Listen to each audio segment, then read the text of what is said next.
You know, the entire time I was doing my last video on the transits through Libra till the end of this year, there was a part of me, as I'm sure you noticed, that was conflicted about the impact of those transits as they relate to this eclipse on October the 28th, 29th. And I just went through what I wanted to say about the transits in Scorpio, which is what this video is about, and I am extremely satisfied and grateful that I did that video on Libra. So as a reminder to people who might be seeing this video first, in preparation for the Taurus eclipse on October 28th, I have uploaded a video a few days ago on the remaining transits of the year in Virgo, and that's primarily Venus's transit through Virgo. Venus is ruling the eclipse and the full moon in Taurus, but also a few days after the eclipse, Venus trines Uranus in Taurus and opposes Neptune in Pisces, and trines Pluto in Capricorn. I then, yesterday, did a video on the remaining transits for the year in Libra. Again, these will be Venus transits that will largely occur around Thanksgiving or between November 22nd and 28th of this year. And while they do not directly relate to the upcoming eclipse, they do relate to the solar eclipse cycle and the new moon cycle that we currently are in. We had a new moon on October the 14th in Libra, and we have which was also a solar eclipse, and that solar eclipse has a corresponding lunar eclipse on March the 24th of 2024. So we are very much within that time frame. The other thing that has become really apparent to me, and we covered this as we've been looking at the second half of this year and the nature of the changes and the kind of, I don't know, it's like churning butter, you know, starting with that Venus retrograde in Leo, then the Mercury retrograde in Virgo, then all these transits and the fact that the Sun, Mars, Mercury, Venus, when they went through Leo, squared Jupiter and Uranus in Taurus. When the planets went through Virgo, they opposed Saturn and Pisces, Saturn and Neptune in Pisces, but they also trined Pluto in Capricorn, but again, Jupiter in Taurus and Uranus in Taurus. When the planets have moved into Libra, they are opposing the North Node and Chiron, and you can even say they're conjuncting the South Node and opposing Chiron in Aries. So the Libra transits opposing Chiron in Aries and the North Node in Aries, where the larger sort of North Node eclipse cycle corresponding to the Libra South Node, is taking place. And then, of course, now that the planets have started to move into Scorpio, guess what? They trine Saturn and Neptune in Pisces, and they oppose Jupiter and Uranus in Taurus. So at the very least, I mean, keep in mind that as we head into this particular full moon, we have a trine from Venus to Uranus and an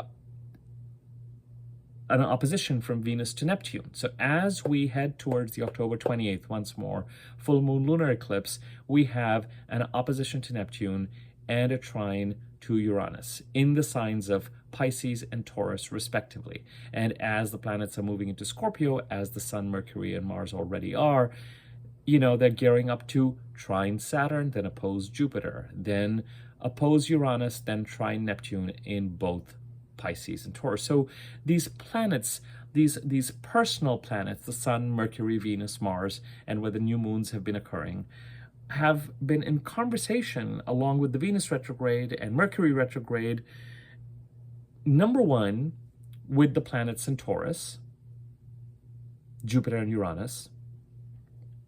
Number two, with the planets in Pisces, Saturn and Neptune.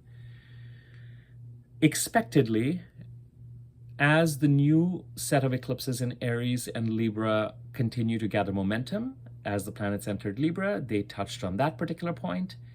And, now with the Scorpio transits, again, it's going to be the planets in Taurus and the planets in Pisces that we're in conversation with. And all of this remains important especially because as we look towards where this full moon lunar eclipse is on October 28th, it is in the sign of Taurus, and it's the last of the Taurus eclipses, as we've said numerous times, since the Taurus Scorpio eclipses began and started to exercise the influence in September, October 2021.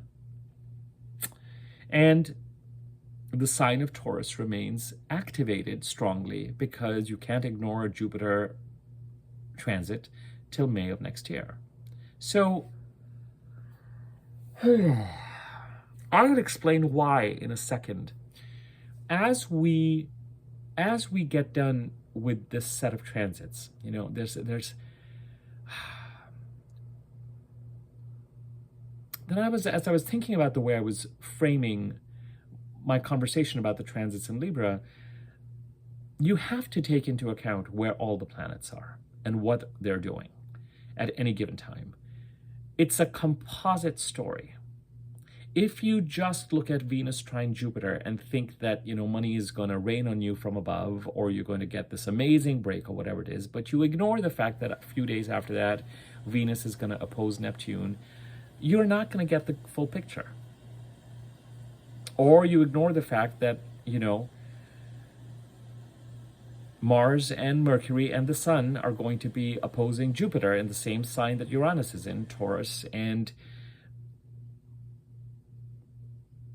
have just trine Saturn. You've got to take it all into account. And the biggest narrative that we have to take into account at present is to pay attention to the fact that the eclipses, the North Node in the middle of this year transited from Taurus to Aries, and the eclipses are changing signs.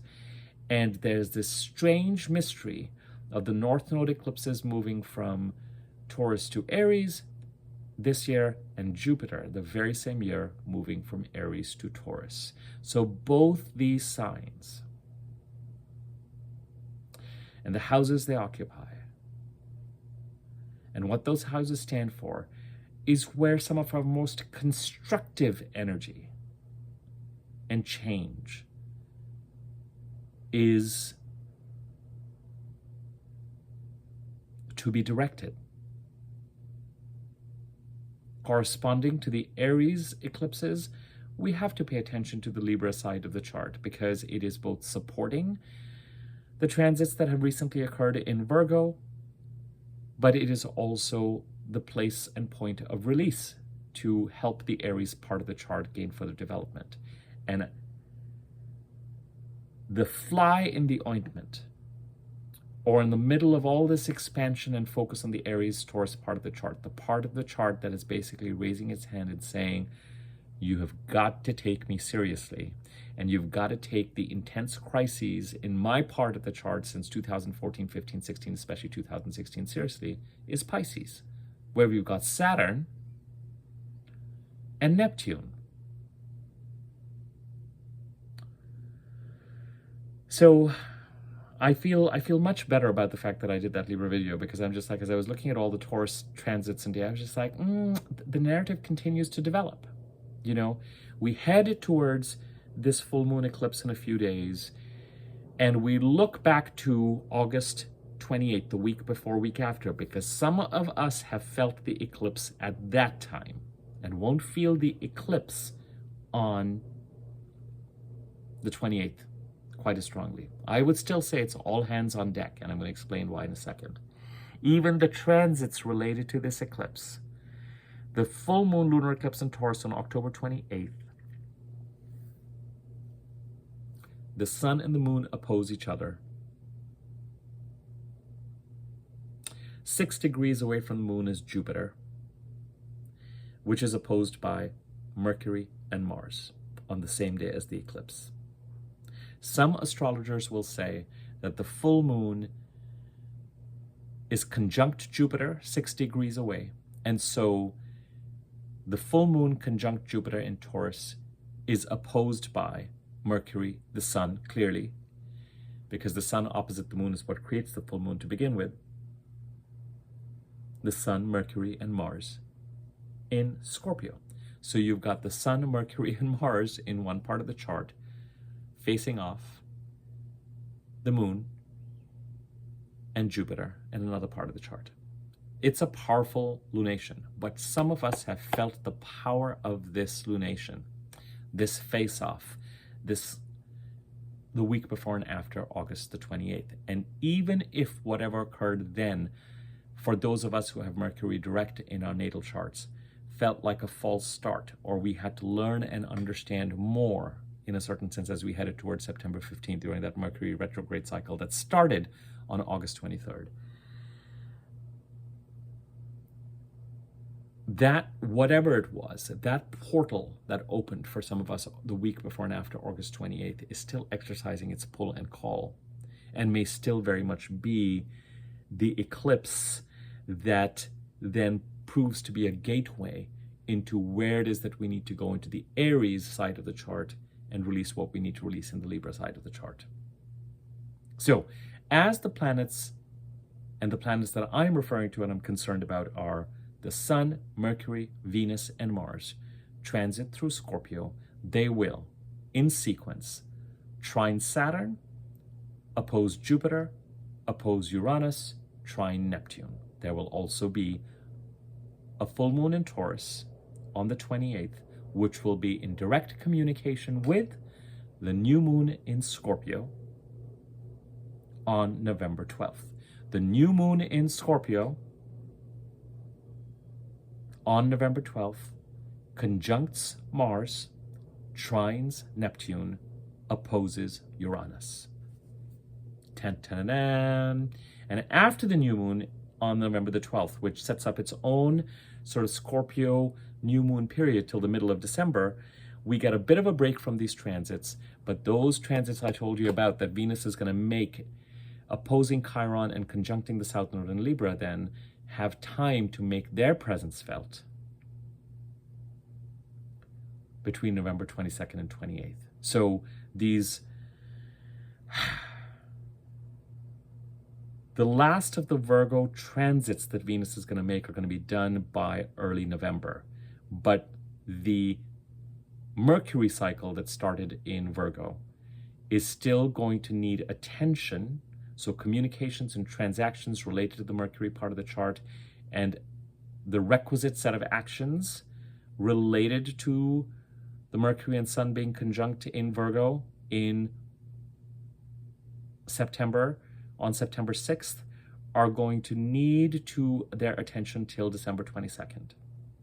The Libra part of the chart is constantly active, given the fact that the eclipses are occurring there till the second third of 2025. The Scorpio part of the chart, we're kind of done. We're done with Scorpio season by Christmas or shortly after. It's, we had this massively long Leo season when Venus came in and went retrograde in Leo and then finally left. We've had a massively long Virgo season that started with Mercury coming into Virgo and that continues till the end of this year. Libra season technically is done by the end of, by the beginning of December, but you can't ignore the fact that the new moon solar eclipse in Libra, we've got to take into account the week before and after December 14th. And then, heck, we've got the corresponding lunar eclipse in Libra in March. Scorpio season, because the Sun, Mars, and Mercury are so much closer together right now. They're within 6-7 degrees of each other. And because Venus is moving so much faster now, start moving towards catching up with them, is about a 2.5 month period, which is really pretty compact. Now, I'm going to give you a bunch of dates. And some of you are going to appreciate these dates, and some of you are going to think, what is the point, Abi? Because practically every second or third day, these planets, we've already got 3 planets in Scorpio, are making some sort of transit that is of consequence. Some of you like to track these transits. For some of you, these dates are going to be a little ridiculous, but I'm going to give them to you. And those of you who don't want to track these dates, what I want you to just pay attention to and note is, I've already given you the gist of the message. What is the relationship between the Scorpio part of the chart and how can it support managing the crises and taking the Pisces part of your chart seriously and create an opportunity there? That's one broad question. The other broad question is, what is this correlation between the Scorpio part of your chart and the Taurus part of the chart. What could this opposition mean? As I mentioned in the Libra video, oppositions mean one of two things. Either the Sun, Mercury, Mars, Venus need to be in active service towards Jupiter, ending a 12-13 year cycle, starting a 12-13 year cycle, creating an auspicious beginning and an ending in the Taurus part of your chart, and Uranus making you more authentic to yourself, an individual, and appropriately true to yourself in the Taurus part of the chart. So the Sun, Mercury, Mars, Venus, whatever they're doing in the Scorpio part of the chart has to involve serving and assisting and helping and enabling whatever new beginning Jupiter is trying to create in Taurus and whatever authenticity Uranus is trying to manifest in the sign of Taurus for you. And so when I say the sign of Scorpio, which house is occupied by these signs in your chart, what does that house stand for? And as I said, with the October 28th date coming up and the full moon in Taurus coming up, which is raising something, flagging something that has to be taken into account, and then you go into action on it after the November 12th new moon in Scorpio is concerned. Some element of these transits, even though they were not active at that time, may have actually made their presence felt the week before and after August 28th. Here are the dates. On October 13th, Mars trined Saturn. On October 22nd, a few days ago, Mercury trined Saturn.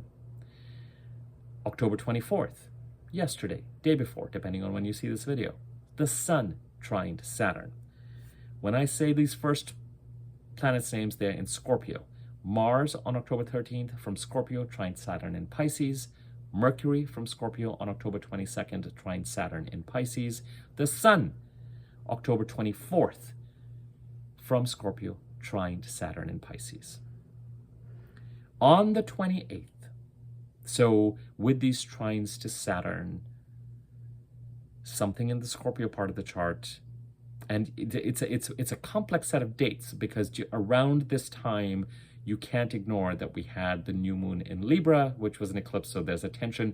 These transits, these trines to Saturn are complicated by the fact that you've got so much activity also in the Libra part of the chart with the eclipse, and also going on from Virgo, you know, with that Venus transit in Virgo, because during that time, Venus was trining Jupiter and of course is getting ready to oppose Uranus. So, but I don't think it's a bad idea to just, at least if you can't find the answer, to open the question, to look at your chart, look at where Scorpio sits on the chart and say, what is it that could be going on between the Scorpio and the Pisces part of the chart that is mutually supportive and potentially healing, and an opportunity to heal the crisis in the Pisces part of the chart?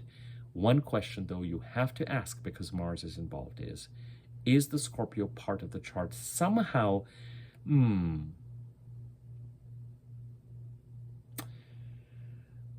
I'll tell you what I just got.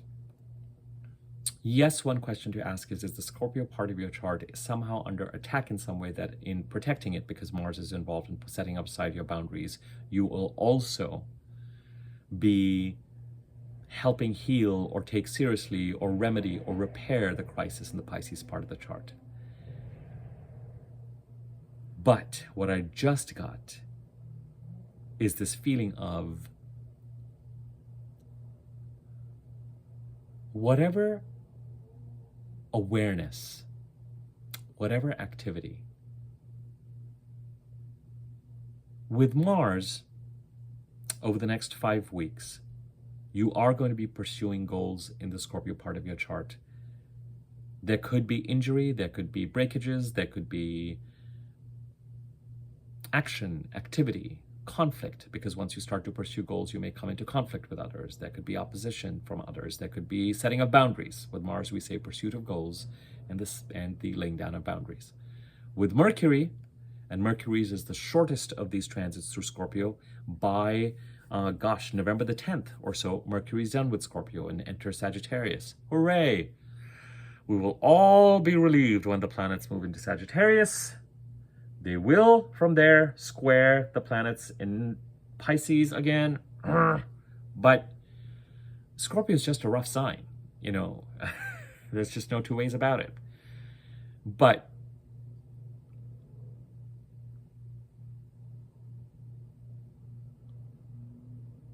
with Mercury in Scorpio right now, till the end of the first week of November, a little bit longer, November 10th or thereabouts, communication, thinking, processing, transactions related to the Scorpio part of the chart, with the Sun, total inner reflection and illumination of this part of the chart and looking at the nooks and the crannies. So it's really interesting. You've got these action-oriented communication planets, but then you've also got this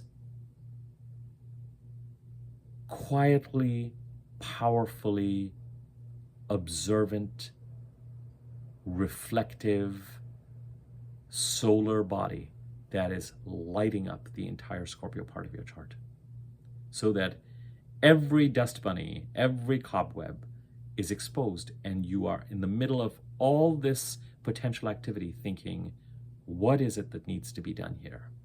The thing that I will add that I said I got is you have to look at these actions and this thinking. You've got to extend that. What do I want here to say?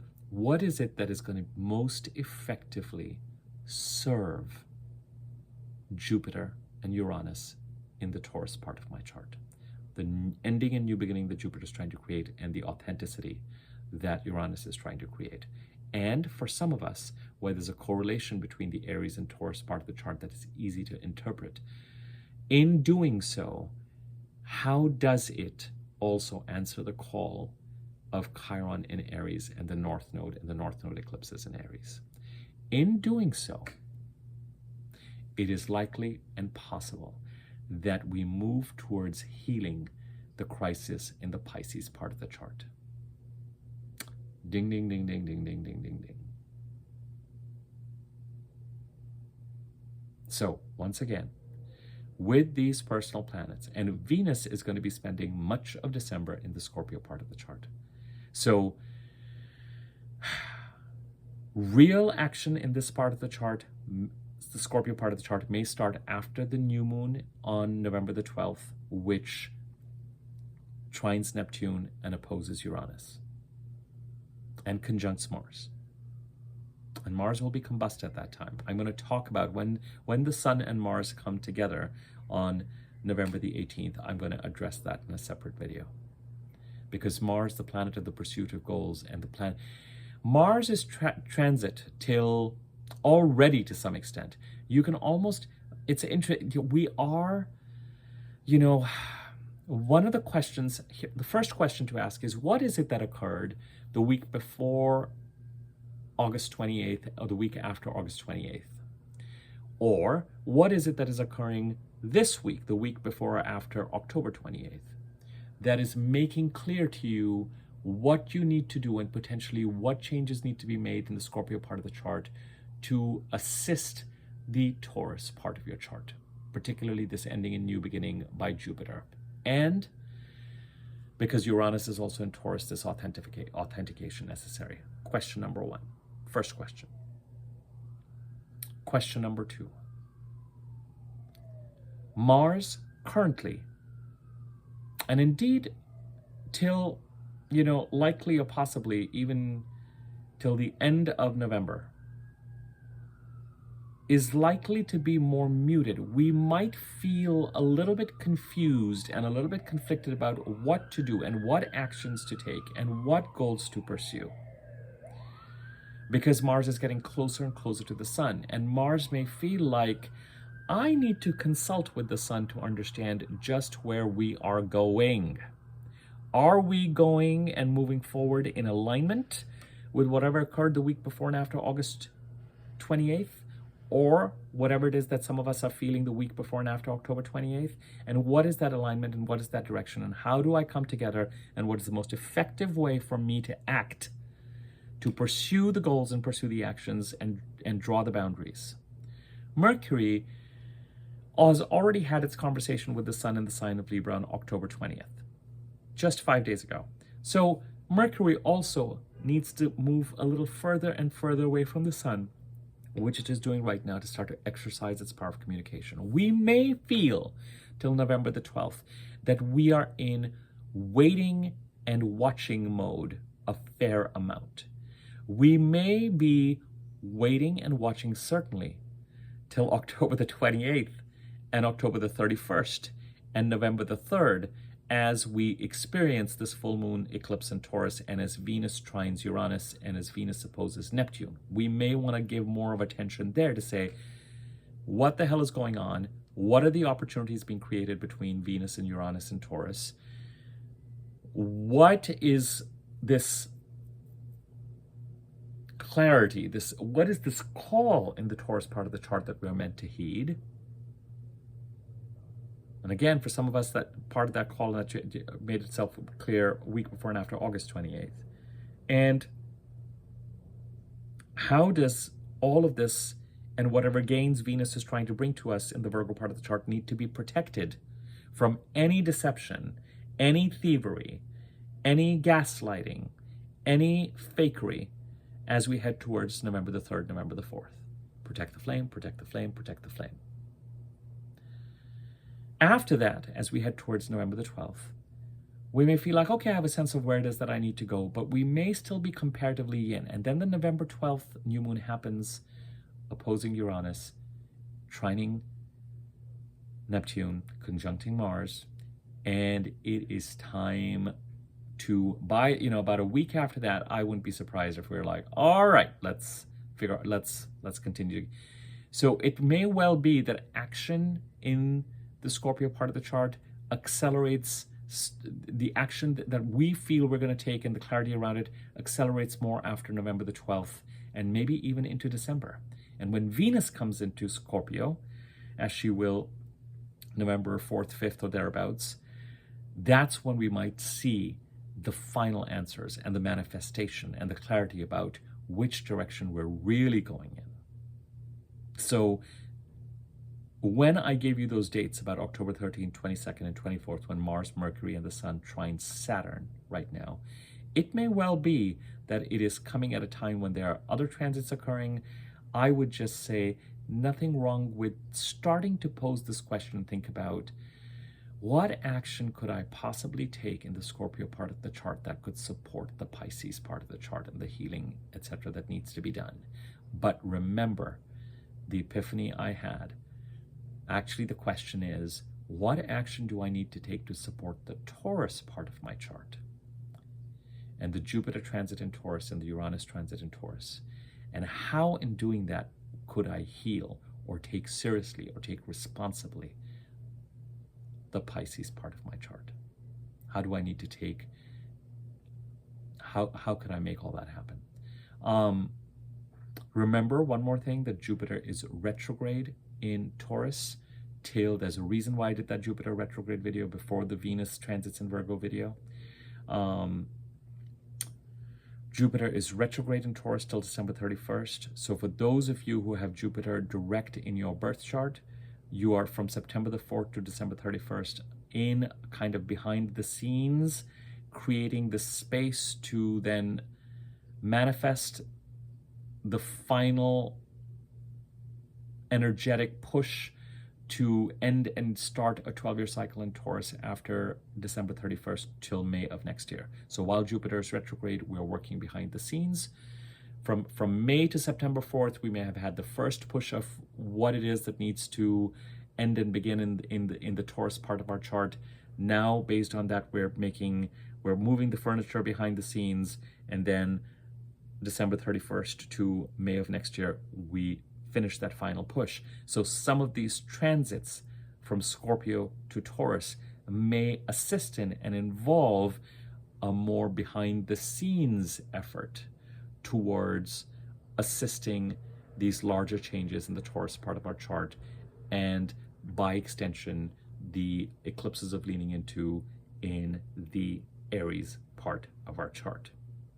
If you have Jupiter retrograde in your birth chart, It might just be time for action, because you might be in a place where you are seeing a lot of manifestations that you wait for every year to see while Jupiter is retrograde. So time for action is much stronger. It might not be a behind the scenes thing for you as much as it might be out front and center, curtains open, much more yang, much more goal oriented in terms of whatever it is that is being created at this time. Now, October 13th, Mars trine Saturn. October 22nd, Mercury trine Saturn. October 24th, Sun trine Saturn. From Scorpio to Pisces. These transits are now complete. October 28th, the day of the full moon lunar eclipse, Mars opposes Jupiter, Mercury opposes Jupiter. The day after, October 29th, Mercury and Mars conjunct. I'm going to talk about this more in my next video, which will be directly about the full moon and eclipse. Can't make this up. 5-6 days later, the Sun opposes Jupiter. The next day, November the 4th, that's on November the 3rd. So October 28th, Mars, Mercury oppose Jupiter, full moon lunar eclipse in Taurus. October 29th, Mercury conjuncts Mars in Scorpio.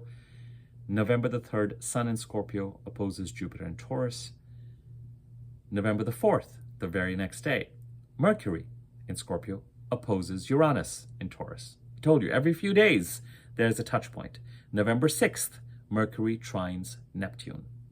Mercury Scorpio and Neptune in Pisces. November 11th, Mars opposes Uranus. November 12th, new moon in Scorpio. November 13th, the Sun opposes Uranus.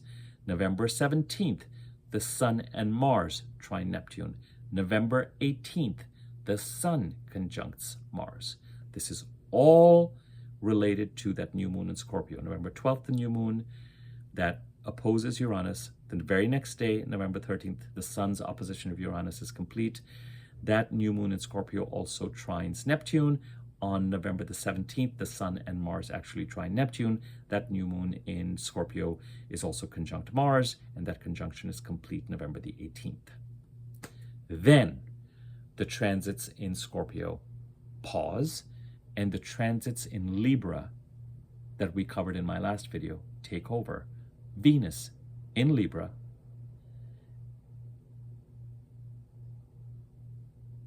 opposes Chiron, conjuncts the South Node, squares Pluto. This is why I'm glad now that I did that Libra video. But then, starting December the 5th, Venus in Scorpio trines Saturn. December the 9th, Venus opposes Jupiter. December the 21st, Venus opposes Uranus. December the 25th, Venus trines Neptune. For some of you, these dates, don't care, too many. And the thing to take is just how strong and how recurring these trine Saturn, oppose Jupiter, oppose Uranus, trine Neptune are between now and December 25th, but especially between now and November the 18th. And frankly, between now and the middle of December, because since that new moon in Scorpio is conjunct Mars and trine Neptune and opposing Uranus, we carry that energy with us into the middle of December. So something has either already made its presence felt in the Taurus part of our chart the week before and after August 28th, or will make its presence felt the week before and after October 28th. Saying, this is where I think you need to come. This is the direction I need you to move in. This is the end of a 12-13 year cycle and start of a 12-13 year cycle, an auspicious new beginning, the Taurus part of the chart that I want you to honor.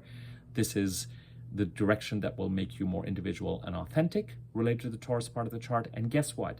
It also is the platform on which the Aries North Node eclipses and the Aries Chiron transit will build on. And so it informs what needs to be released in the Libra part of the chart. At the same time, on a mundane level, the Libra part of the chart may be active as part of the new moon in Libra in supporting the recent retrogrades in Leo and especially Virgo. The Libra part of the chart may be actively supporting the more mundane Virgo agenda in terms of whatever's the activities that have been going on there since August.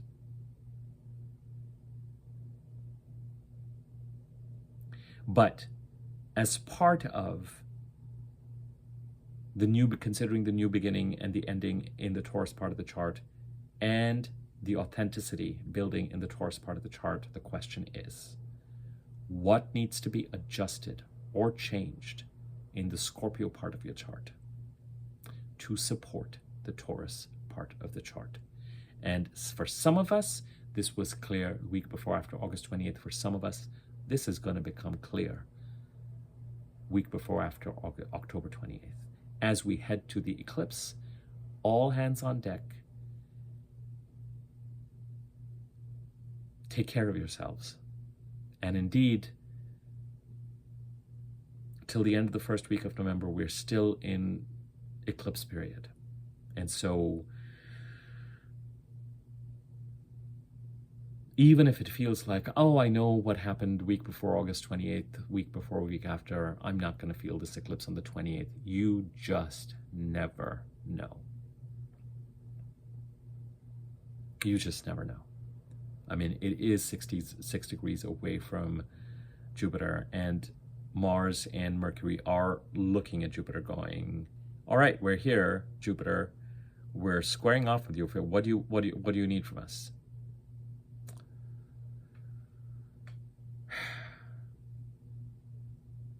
As we put into action, till the 12th of November, we may be integrating whatever it is that this full moon lunar eclipse in Taurus has been bringing to our attention, either since the week before and after August 28th or week before after October 28th, integrating that and figuring out. It may well be after November the 12th that we're in a place where we say, all right, I'm ready to start moving on this in the Taurus part of the chart to support, in the Scorpio part of the chart, to support the Taurus part of the chart. And in that process, it starts to become clear how taking that action will actually heal and manage the crises in the Pisces part of the chart that can be a potential drain or obstacle. The trining of Neptune, the trining of Saturn, means taking the part of the chart that is experiencing the Saturn transit, Pisces in this case, seriously, responsibly.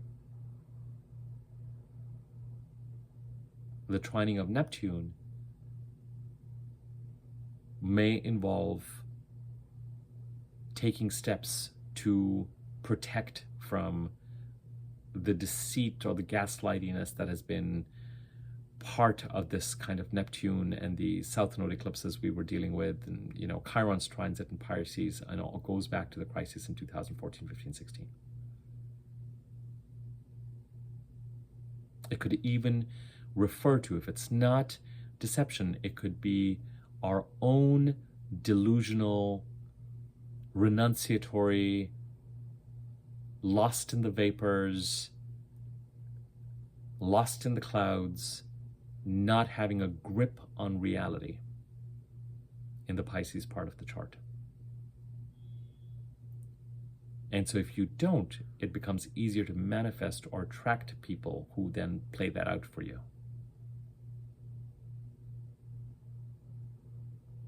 That's something to think about with that Neptune transit in Pisces that has been following us around and has been with us for a while. Have we just looked at the Pisces part of the chart and just been delusional about it? Just lost, Neptune is a planet that just releases our grip on 3D reality. And Saturn is a planet that says, you better deal with the 3D reality of this, or I am going to bite you in the behind so hard that you are going to, for once and for all, get real and deal with this. So in taking action in the Scorpio part of the chart to support the new beginning in the Taurus part of the chart, and the authenticity in the Taurus part of the chart, and potentially creating a platform for the Aries eclipses to occur, how, dear friends, can we get real? Do we need to how do we factor in the Pisces part of the chart? And is there a correlation between taking these actions that can actually lead to getting serious about the Pisces part of the chart and healing whatever loss or whatever crisis has been plaguing us for a while there. And while some of these energies I'm talking about takes us all the way to December the 25th, do not forget that in the shorter term,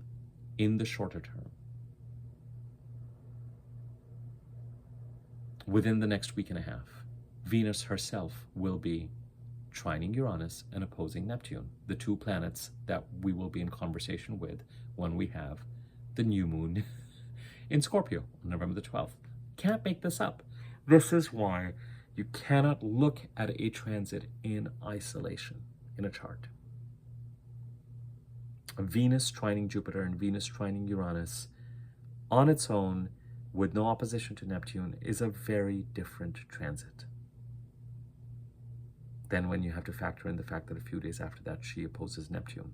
And then we, from the Scorpio part of the chart, are dealing with this support and the blah, blah, blah, blah, blah, everything I just said. We're almost there to consider this eclipse, but also in doing these videos that I've just done, you know, I might make this a habit or a practice to do these videos of the personal planets going through a particular sign and what transits they're making, so that at any given time you have access to right now what is current and what is active is the Virgo part of our chart. We have the Venus transits going on there, the Libra part of the chart, the Scorpio part of the chart. After November 8th, 9th, 10th, once Mercury moves into Sagittarius, that will start my definition of Sagittarius season. You can have multiple seasons going on concurrently. We currently have Virgo, Libra, and Scorpio season. The Scorpio part of the chart, in terms of these transits, is the most energized right now because it is completely activated by this lunar eclipse on the 28th. But you cannot ignore, this goes back to my last video, the new moon solar eclipse in Libra. You can't. And there's a potential relationship in this conversation. Okay, after this, I will do the video that addresses the eclipse itself. I think pretty much everything I have to say about the eclipse has been said in these last 3 videos, but it'll be nice to actually break down and talk about the Sun, Mercury, Mars conjunction in Scorpio that is going to be opposing that eclipse. And we'll dig into that a little bit deeper. If you found this useful, share, tell your friends about the channel, subscribe to my YouTube channel, click on the bell icon next to the subscribe button, the wiggly bell on top, so that you are notified when I do new videos. If you feel so inclined, you're welcome to leave a comment or like the video. I think it'll give it more circulation on YouTube. And yeah, thank you for all your support, and for the folks who leaves comments and stuff like that regularly. You know who you are. I look at the comment.